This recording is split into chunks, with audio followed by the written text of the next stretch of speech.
à commencer par l'information économique, où l'on reparle du vol potentiel des actifs russes donc qui ont été gelés par les Occidentaux et principalement les Européens. Et évidemment, il est toujours question avec les autorités de l'Union européenne, que ce soit la Commission européenne avec Joseph Borrell ou que ce soit avec les députés européens qui font des pétitions sans arrêt, de voler ces actifs. Alors le problème, c'est que les Allemands hésitent beaucoup parce que ça aura des conséquences sur la valeur des obligations qu'ils émettent. Et en fait, j'en avais pas parlé la dernière fois, mais pour ceux qui me suivent sur Twitter, d'ailleurs n'hésitez pas à vous inscrire sur Twitter, j'avais souligné un article du New York Times où vous aviez notre ministre de l'économie et des finances, Bruno Le Maire, qui avait donné une interview, en tout cas était intervenu dans un article du New York Times où il estimait qu'en fait, il n'y avait pas de base légale, rationnelle, pour voler les actifs russes. Donc, encore une fois, ça veut bien dire ce que ça veut dire, c'est-à-dire que le vol des actifs russes aurait des conséquences économiques graves. C'est pour ça que ça avait choqué quelques-uns d'entre vous. Et moi, je suis favorable au vol des actifs russes, qui, de toute manière, le gouvernement russe pourra se rembourser sur des actifs industriels français, notamment en Russie. Et puis, ça provoquera évidemment l'effondrement du système socialiste français fondé sur l'endettement massif, et notamment des générations futures. Donc autant que ça s'arrête maintenant. Mais en tout cas, visiblement, Bruno Le Maire, qui est loin d'être une flèche et extrêmement performant en économie, l'a bien compris. C'est assez intéressant ce double discours. Vous avez à la fois donc Bruno Le Maire qui tente de rassurer les marchés aux États-Unis dans la presse américaine, et puis vous avez les élus à un QI à 2 chiffres de Renaissance qui font des pétitions pour, encore une fois, voler les actifs russes. À suivre donc. Le ministère de l'énergie ukrainien a déclaré que le contrat de livraison de gaz par le gazoduc qui passe par l'Ukraine ne serait pas reconduit en 2025. Ça, c'est un sujet très important. On en avait parlé. On avait d'ailleurs à l'époque parlé de l'échéance de 2019, qui était une année clé pour l'Ukraine. En fait, c'était ce que j'avais appelé le mur de 2019, puisqu'il y avait des tas de choses qui arrivaient à échéance, et notamment ce contrat donc de gaz, puisqu'aujourd'hui, en dehors de la Turquie, qui permet de faire remonter du gaz jusque dans le sud de l'Europe, jusqu'en Autriche quasiment, c'est l'Ukraine qui, depuis la destruction par Washington des gazoducs Nord Stream 1 et 2, c'est l'Ukraine qui sert de pays de transit. Alors ça lui rapporte évidemment de l'argent, mais visiblement il y a des pressions sans doute de Washington pour que ce transit de gaz cesse. Ça fera évidemment monter les prix, donc là aussi la Russie trouvera de toute manière son intérêt. La Russie gagne plus d'argent en vendant moins de gaz. Et d'ailleurs, malgré toutes les remontades d'Emmanuel Macron, la France est aussi un bon consommateur de gaz liquéfié russe. Donc on en est là. Rappelons encore une fois qu'il y a un des tuyaux de Nord Stream 2 qui n'a pas été détruit. Donc il suffirait que Berlin certifie ce tuyau pour que de nouveau, il puisse être utilisé, donc sans pays de transit, avec une technologie moderne, totalement contrôlée par les Russes. Donc on ne sera pas du tout dans la situation de Nord Stream 1 au début de l'opération militaire spéciale.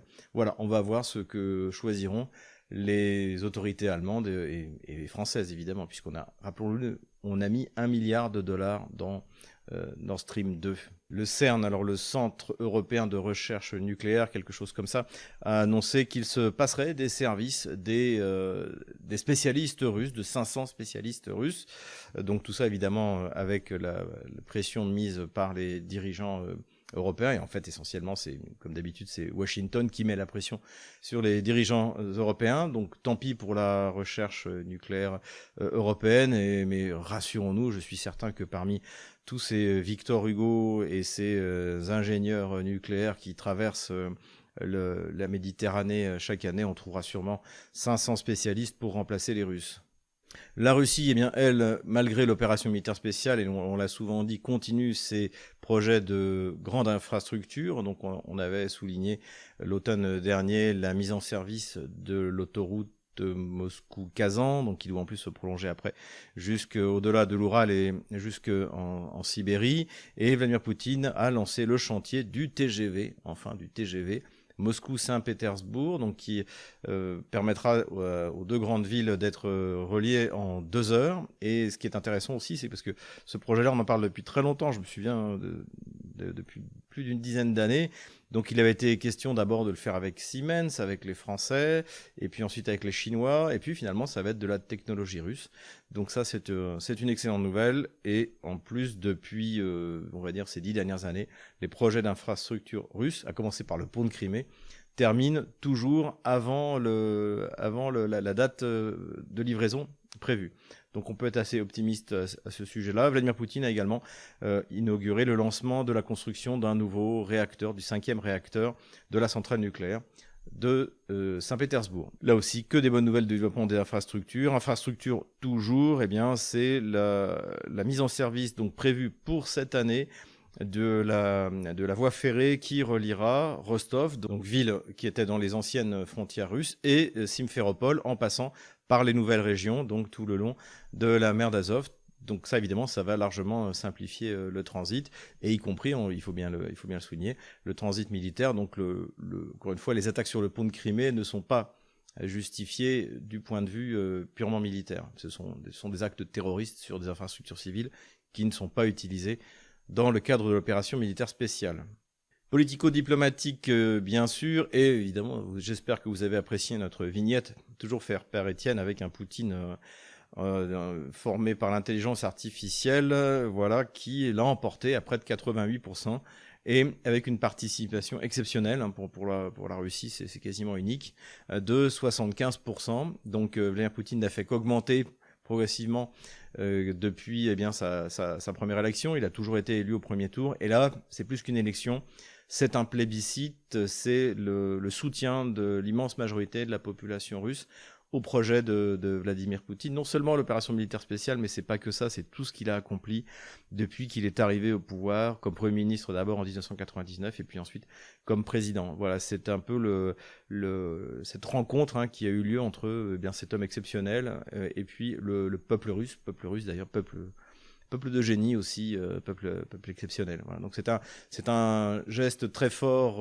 envoyé à l'Occident collectif. Le reste du monde n'est pas surpris, mais pour l'Occident collectif, quoi qu'ils en disent, ils savent très bien que ce résultat est le vrai, que ça représente la solidité du Kremlin derrière Vladimir Poutine, et que donc la Russie va continuer sur sa lancée, achever l'opération militaire spéciale. Elle prendra le temps qu'il faudra, mais elle atteindra encore une fois tous ses objectifs, et Vladimir Poutine a pour cela la totalité du soutien russe. Il y a un véritable engouement patriotique. On vit des moments exceptionnels en ce moment en Russie. Le phénomène politique russe, c'est évidemment Piotr Tolstoï, que j'avais eu l'honneur d'interviewer, si vous vous souvenez, en décembre 2023 pour faire un bilan de l'année. Donc évidemment, avec sa maîtrise du français, avec sa verve, il est devenu une star, tout comme Alexander Makagonov, le porte-parole de l'ambassade de Russie à Paris.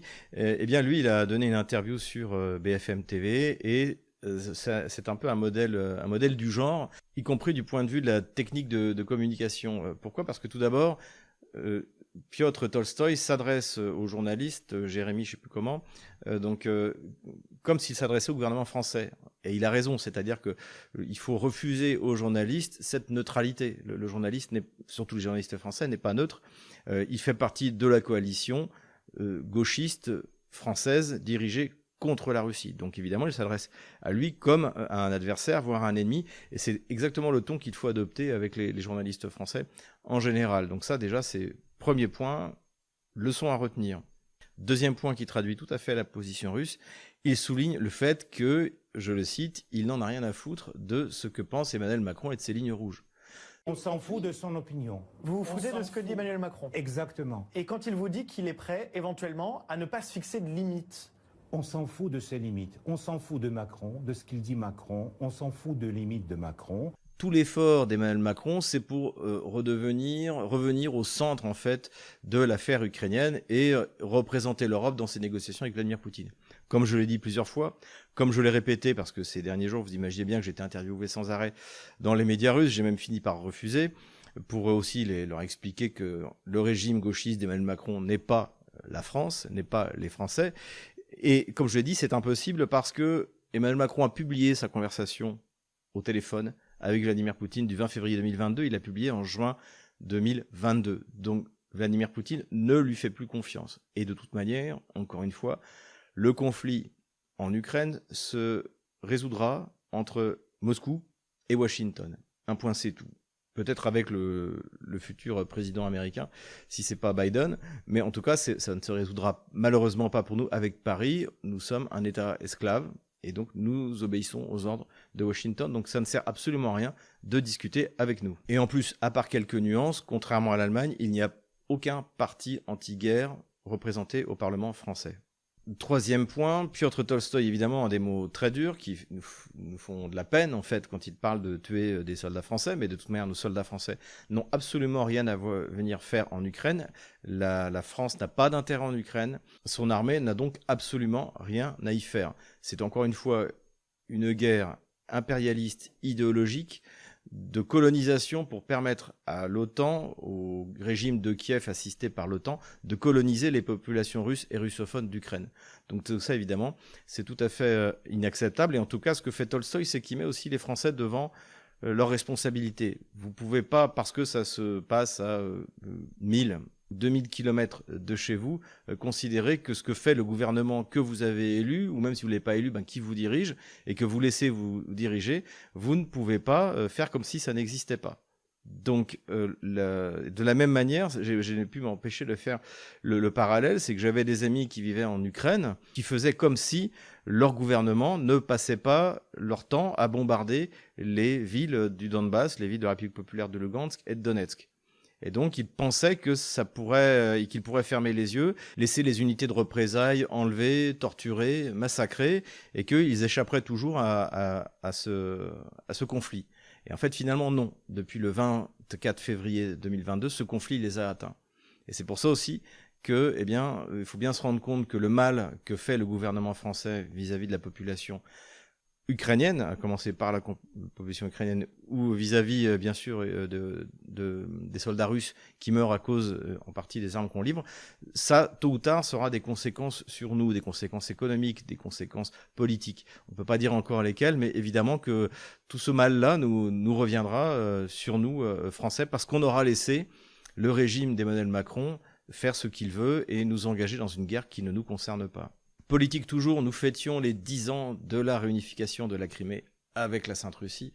Donc c'était le 14 mars 2014 quand il y a eu ce référendum, donc où évidemment les Criméens, après que l'état de droit ait disparu, l'état légal ait disparu à Kiev, on a profité pour retrouver sa liberté et se rattacher à la mère patrie russe. Donc c'est un moment exceptionnel, dirigé par un homme exceptionnel qui était plutôt discret, qui n'était pas très connu, qui s'appelle Sergueï Aksionov, donc qui aujourd'hui est gouverneur de la Crimée, et c'est lui, par sa stature, encore une fois, d'homme d'État, de ce côté révolutionnaire qu'il avait, qui a permis cette réunification. Il faut toujours être méfiant avec la notion d'homme providentiel, mais on peut dire que tout de même, la Russie en produit ces derniers temps. On a parlé de Vladimir Poutine, mais Aksionov, je pense, fait partie de ces hommes providentiels, comme feu Zakharchenko, le premier chef de la République populaire de Donetsk. C'est extraordinaire ces moments-là où vous avez vraiment une personne qui se trouve dans des circonstances particulières. C'est ce que disait d'ailleurs Jacques Bainville de Napoléon. Il faut un homme exceptionnel et des circonstances exceptionnelles.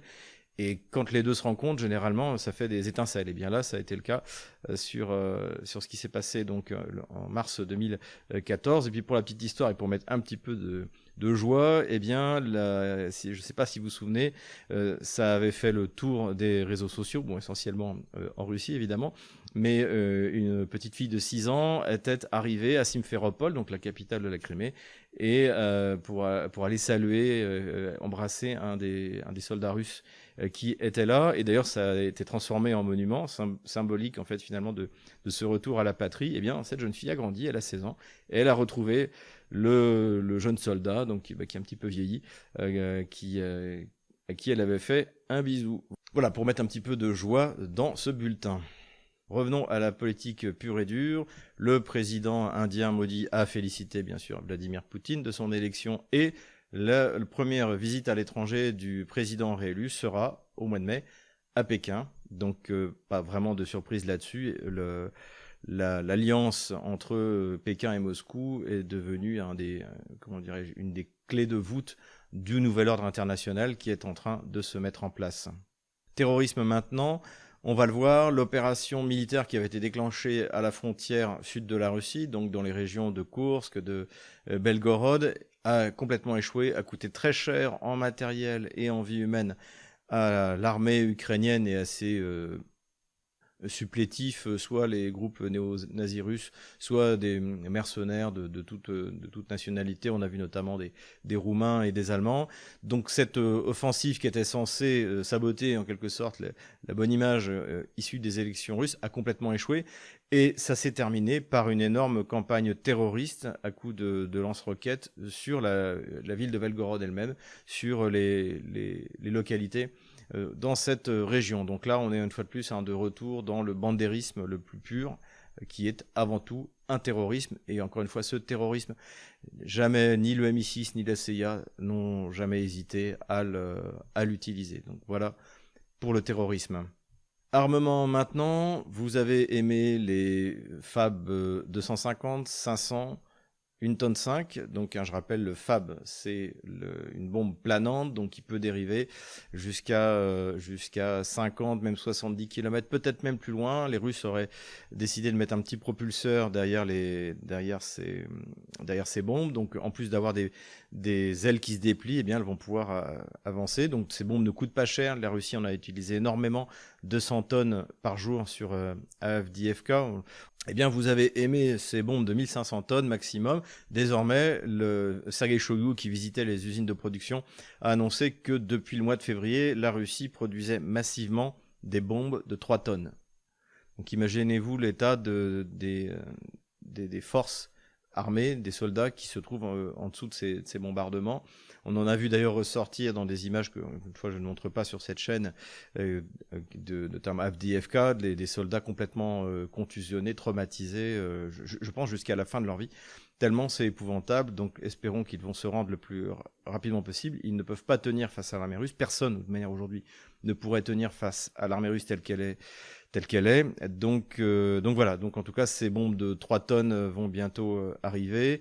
Contre elles, il n'y a quasiment pas de solution. Donc le Kiev prend des risques énormes en avançant ses systèmes antiaériens le plus près possible de la ligne de front pour essayer de toucher les avions qui les larguent, encore une fois, à 50 km de distance. Et c'est le résultat, c'est ce qu'on a vu, c'est-à-dire que notamment les systèmes patriotes qui coûtent une fortune, eh bien, se font détruire puisque les Russes ont largement augmenté leur capacité de détection. On en a déjà parlé, mais ça va continuer. Donc, à suivre donc les premiers emplois de cette bombe de 3 tonnes. En revanche, pour l'instant, toujours pas de nouvelles des Koalitia. Donc là, je ne vous cache pas que je suis un peu déçu. Est-ce que par hasard, il y aura un échec technique ou technologique autour de ce non-emploi, ou est-ce que les Russes les réservent pour une offensive de plus grande envergure, puisqu'effectivement, la production de série vient juste de démarrer. À suivre donc, j'attends mes Koalitia avec impatience.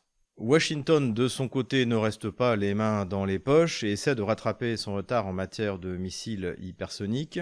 Et l'armée américaine a annoncé que le test de l'AGM 183 ARRW avait réussi. Donc c'est un missile de croisière hypersonique qui va jusqu'à Mach 5. Alors évidemment, on est quand même loin des Russes. Le moindre missile hypersonique russe de croisière fait du Mach 8 et il est produit en série. Et il est utilisé régulièrement. On va le voir notamment, là il y a toute une volée de Kinjal qui a frappé le territoire ukrainien la nuit dernière. En tout cas, il ne faut pas sous-estimer encore une fois le complexe militaire-industriel nord-américain, et tôt ou tard, ils vont réussir à produire. Alors après, la question pour la Russie, c'est de conserver les 10 ans d'avance, en gros, qu'elle a sur le complexe militaire-industriel nord-américain. Chars d'assaut maintenant, donc plusieurs Abrams, on en a parlé, ont été détruits depuis le début de l'année 2024, et une unité de reconnaissance russe a pu visiter l'un d'eux. Donc on imagine que le char, tôt ou tard, sera récupéré, remorqué et étudié. Alors sachant que, n'oublions pas que le ministère de la Défense américain, le Pentagone, avait annoncé que les chars qui seraient livrés n'étaient pas le top du top de l'Abrams, c'est que notamment certaines parties ultra secrètes avaient été démontées. On n'a pas, encore une fois, personne des pays occidentaux n'a donné ce qu'il y avait de mieux dans son armée. Voilà. Mais en tout cas, ça va être toujours intéressant pour les Russes, évidemment, à étudier le blindage, les systèmes à l'intérieur de ce char. Considération militaire générale maintenant, et on commence par les Britanniques, puisque le ministre de la Défense britannique s'est rendu à Kiev, et il a conseillé aux Kieviens d'arrêter en gros les opérations terrestres, ça veut dire en gros de s'enterrer et d'essayer de résister aux Russes, et de se concentrer sur les opérations en mer Noire et en Crimée. Alors on voit pas trop de quoi il parle, parce qu'effectivement, avec les drones marins, l'Ukraine, enfin en tout cas, en fait, finalement, d'ailleurs, c'est Londres c'est l'OTAN qui dirige ces drones marins, qui les coordonne, etc., peut harceler une partie de la flotte russe, mais en tout cas débarquer en Crimée, alors sauf de faire des opérations TikTok, hein, comme on a vu sur la rive gauche du Dniepr, il n'y a pas grand-chose, à faire. Mais en tout cas, c'est ce que conseille le ministère de la Défense britannique, tout en disant d'ailleurs qu'il n'y aura pas de forces anglaises sur le territoire ukrainien. Donc là aussi, une fois de plus, Macron désavoué et se retrouve bien seul.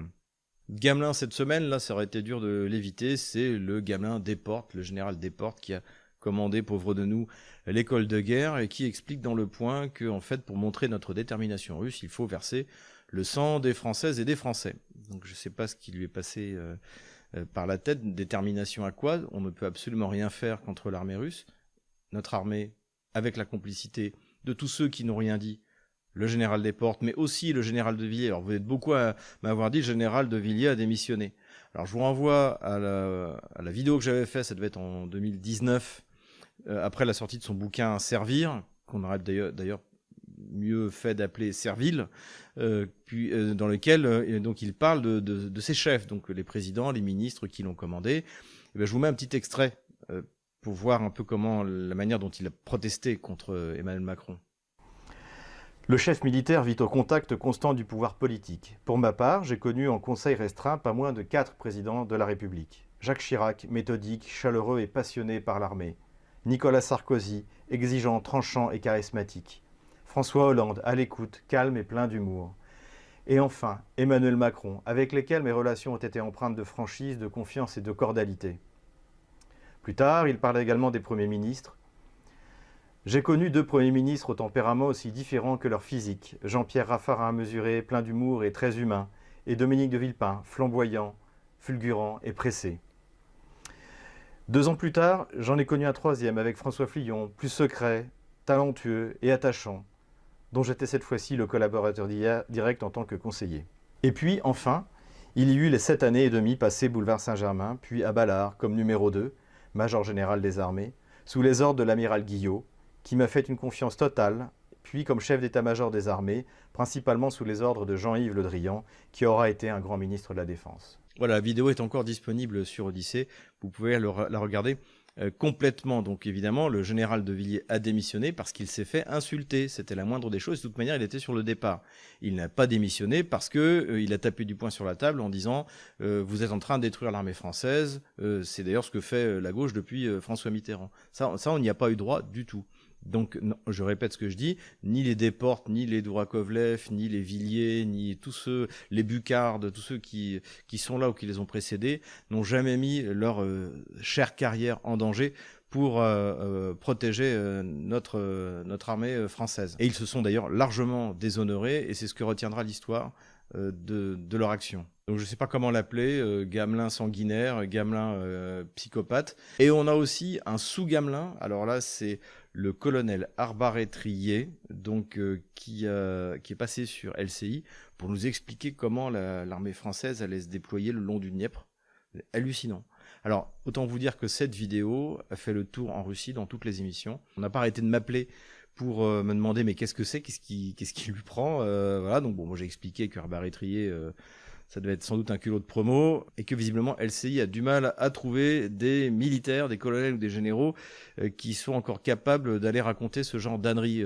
Goya, Dourakovlev, Ancel, Trinquant se sont totalement décrédibilisés, déshonorés ces 2 dernières années. Donc je pense qu'aujourd'hui, ils doivent un peu hésiter pour aller raconter ce genre d'âneries. Heureusement, ils en ont encore trouvé un qui est capable de le faire. Donc voilà, donc c'est un peu ma mission ici, c'est d'expliquer que tous les militaires français ne sont pas débiles. Tous ceux qui passent quasiment sur LCI le son, sur BFM TV le son, mais qu'il y a quand même encore des gens qui sont capables de penser cette guerre. Hein. C'est ce qu'ont démontré, d'ailleurs, j'en ai parlé la dernière fois, les fuites dans Marianne. La Russie augmente donc, notamment avec les bombes de 3 tonnes, sa puissance de feu, qui est déjà énorme. L'OTAN essaie vainement d'en faire autant, donc il est temps de pousser les Kieviens à mobiliser, même si on ne peut pas les aider. C'est ce qu'a dit Lindsey Graham, donc, qui est une espèce de néocons républicain, sénateur, à moitié cinglé et totalement anti-russe. Donc il s'est rendu à Kiev pour dire oui, on pourra peut-être pas vous aider, même si on vous aide pas, il faut quand même faut mobiliser les moins de 25 ans, faut aller mourir. C'est la guerre de Washington, donc c'est un peu votre devoir vis-à-vis de l'humanité d'aller mourir face aux Russes. C'est le message donc qui a été donné par Lindsey Graham, et c'est également celui qui a été donné par Rob Bauer, le président du comité militaire de l'OTAN à l'Ukraine. Il faut mobiliser parce que même si la guerre est perdue d'avance, il faut quand même aller mourir face aux canons russes. Voilà où on en est là, encore une fois, le niveau de cynisme des dirigeants de l'OTAN. Considération militaire toujours, le grand sujet, ça a été l'annonce par le chef des services secrets russes, donc Narychkin, donc c'est l'équivalent de la DGSE, en Russie ça s'appelle le SVR, que la France s'apprêtait à envoyer 2000 soldats. Donc on peut estimer que c'est tout à fait quelque chose d'envisageable, qu'Emmanuel Macron ait demandé à l'état-major de préparer un possible déploiement de 2000 soldats. Est-ce que c'est vraiment en Russie? Est-ce que c'est pas finalement ce qu'il y a déjà en Roumanie qu'on déploierait en Moldavie? Tout devient impossible. En tout cas, alors que Macron n'arrête pas d'en parler, bien finalement le cornu s'est énervé en disant que c'était une honte de dire des choses pareilles, que c'était faux, etc. Le pire, c'est que le ministre des Affaires étrangères ukrainien Kouleba a dit que l'Ukraine n'avait jamais demandé ça, ils avaient juste demandé des munitions et des armes, ce que la France ne peut pas donner. Encore une fois, on en revient à cet affrontement entre Scholz et Macron. Scholz demande à la France de donner autant que l'Allemagne, on peut pas, tout simplement. Donc Macron parle, il sait faire, et puis promet des choses délirantes pour essayer de faire diversion. Considération militaire encore, déclaration intéressante de Stoltenberg qui confirme ce que nous disions depuis des mois, c'est-à-dire qu'évidemment que c'est pas les Ukrainiens, l'armée ukrainienne qui détruit les bateaux, les quelques bateaux russes qu'ils ont réussi à détruire en mer Noire, c'est l'OTAN. C'est la déclaration qu'a fait Stoltenberg, c'est ce qu'on a dit tout à l'heure à propos de la visite du ministre de la Défense anglais à Kiev. Donc voilà, l'Ukraine est un pays du tiers-monde qui doit fournir de la main-d'œuvre et la technologie, c'est l'OTAN. Et ce qui est intéressant, c'est que Stoltenberg dit quelque chose que tout le monde sait, notamment pour prouver que l'intervention de l'OTAN n'est pas totalement un échec. Parce qu'ils doivent en être à plus de 200 milliards d'aides. Et finalement, ils n'ont pas fait grand-chose. Tout ce qu'ils ont obtenu comme résultat, c'est que les Russes prendront entre 3, 4, 5 fois plus de territoire à la fin de l'opération militaire spéciale que ce qu'ils voulaient au début. Est-ce que d'ailleurs ces opérations vont continuer? On en avait parlé la dernière fois lorsque le chef Houthi avait annoncé qu'il maîtrisait la technologie des armes hypersoniques et que d'ailleurs il pourrait les utiliser contre les bateaux anglais ou américains. Ça reste à voir. En tout cas, ce qu'on a appris, et c'est dans Bloomberg, c'est que les Houthis étaient parvenus à un accord avec la Chine et la Russie pour ne pas s'attaquer à leurs bateaux. Donc aujourd'hui, en fait, on a le résultat, c'est que le canal de Suez est interdit à l'Occident collectif, mais pas aux Chinois, pas aux Russes. Donc ça, c'est quelque chose d'important. Et peut-être d'ailleurs, dans cet accord, si l'information de Bloomberg se vérifie, eh bien, il y a la transmission par la Russie aux Houthis d'armes hypersoniques. Donc, encore une fois, ça va être extrêmement intéressant de voir ce qui va se passer. C'est-à-dire, est-ce que les attaques contre les bateaux russes en mer Noire vont s'arrêter? Et si jamais elles continuent, est-ce que ça provoquera des tirs de missiles hypersoniques ou même supersoniques, ce qui serait déjà très difficile à arrêter, sur les bateaux anglais et américains? À suivre donc. Dernière considération militaire générale, quelques chiffres à prendre avec prudence, encore une fois, sur les pertes ukrainiennes. Donc le Sergei Shoigu, le ministre de la Défense russe, a annoncé que depuis le début de l'année 2024, les Kieviens avaient perdu 71 000 morts, pas morts et blessés graves, morts. Voilà, je vous donne ce chiffre, vous en faites ce que vous voulez. moi, j'ai tendance à lui faire confiance, étant donné, encore une fois, la puissance de feu russe et puis le fait que depuis le début de l'opération militaire spéciale, Kiev manœuvre très mal. Ils sont incapables de manœuvrer ni à l'assaut, ni en retrait. C'est toujours assez catastrophique. Donc, c'est tout à fait probable, mais encore une fois, la source étant russe, prenez ce chiffre avec du recul. Un autre chiffre, alors là, qui est très intéressant aussi, c'est par le général Andrzej Szak. C'est l'ancien chef d'état-major de l'armée polonaise, donc c'est pas un agent russe. Et il a annoncé que les pertes ukrainiennes ne se chiffraient pas en centaines de milliers, mais en millions, soulignant le fait qu'il y avait 10 millions d'hommes qui avaient disparu. Donc, dont évidemment une bonne partie quand même sont plutôt partis à l'étranger, en Russie, en Pologne, en Allemagne ou ailleurs. Et donc que tôt ou tard, d'ailleurs, l'armée polonaise et l'OTAN devaient se préparer à faire la guerre à la Russie.